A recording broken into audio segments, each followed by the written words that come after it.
In the year 1492, Europe felt like it was perched on the very edge of the world. Kingdoms were locked in a constant dance of power, trade routes were in flux, and the human spirit, ignited by the Renaissance, was reaching for something new, something more. It was an age of discovery, science, and breathtaking ambition.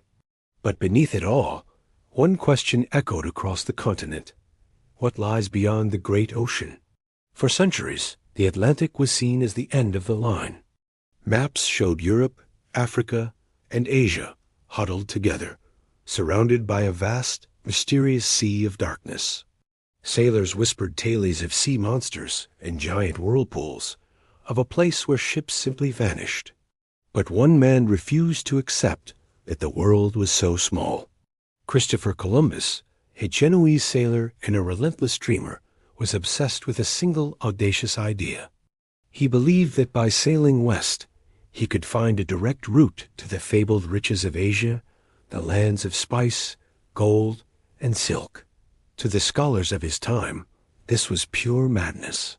They argued the world was far too large, the ocean impossibly wide. But Columbus wasn't easily deterred. He pored over old maps, studied ancient texts, and convinced himself that the earth was smaller than anyone thought. After years of being turned away by kings and courts, he found an audience in Spain. Queen Isabella and King Ferdinand had just completed the Reconquista, uniting their kingdom. They were hungry for new wealth, new power, and a new edge over their rivals. Suddenly, Columbus's wild dream seemed like a risk worth taking. On August 3, 1492, 3 small ships, the Niña, the Pinta, and the Santa Maria, slipped their moorings at Palos de la Frontera. Their crews were a motley mix of seasoned sailors, hopeful adventurers, and even prisoners offered a second chance. They carried weeks of provisions, religious icons for protection, and the burning hope of unimaginable wealth. Days bled into weeks, and weeks stretched into months.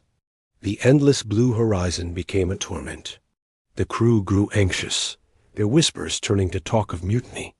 They feared they were sailing off the edge of the world, never to see land again. But Columbus, his faith unshakable, calmed them.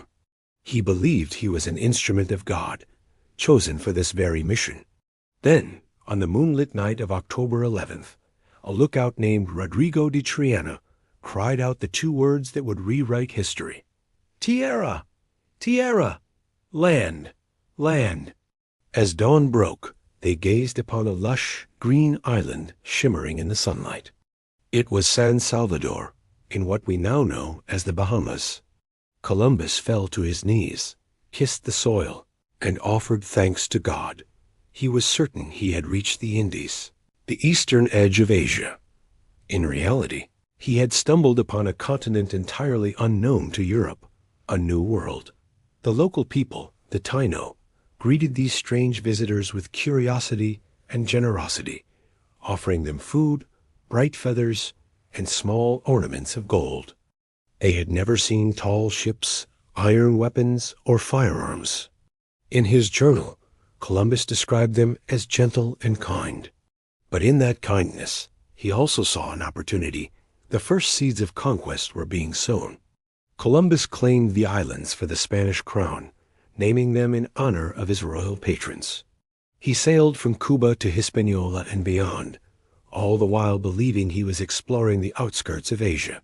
When he finally returned to Spain, he was met with a hero's welcome. He was the man who had found the back door to the East. The church celebrated his success, and soon the other great powers of Europe, Portugal, France, and England were watching with envy. The great age of exploration had just begun. Over the next few decades, a flood of ships crossed the Atlantic, their sails filled with dreams of land, gold, and glory. The Americas became the stage for one of the most profound and most brutal transformations in human history. But discovery always has a shadow, and this one was long and dark.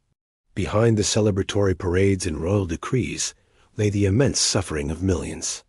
The arrival of Europeans unleashed invisible killers. Smallpox and measles tore through native populations that had no immunity. Entire civilizations, the sophisticated worlds of the Taino, the Aztec, and the Inca were shattered by disease and violent conquest. Columbus's own later voyages grew darker. He established colonies where native people were enslaved and forced into a desperate, brutal search for gold. His rule on Hispaniola was so cruel that it sparked rebellion, not just among the indigenous people, but among his own men.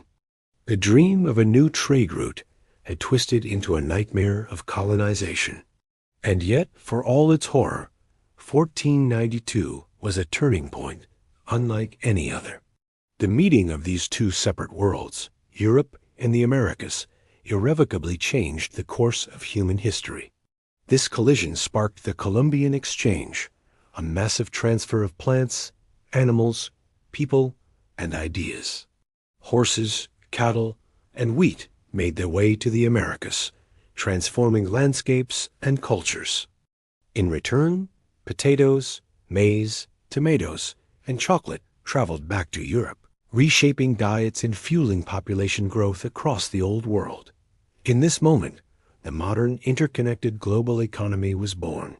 In Columbus's wake came a new generation of explorers: Vasco da Gama, Ferdinand Magellan, Hernan Cortes, and Francisco Pizarro.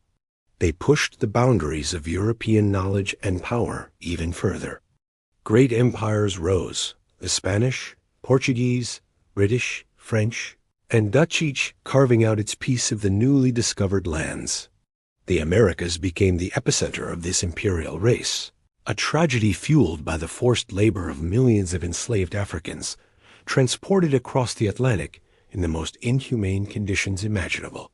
Columbus had opened a door that could never be closed again. Today, the year 1492 stands as a powerful symbol of both discovery and destruction.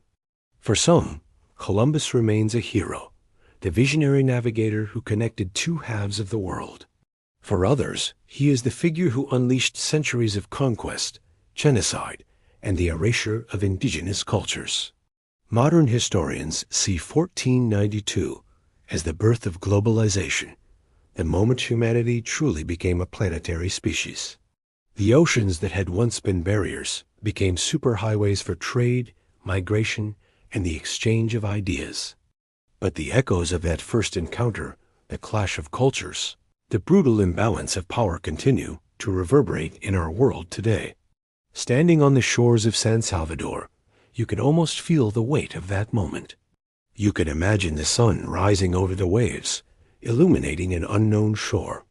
Columbus couldn't possibly have known the full consequences of his voyage.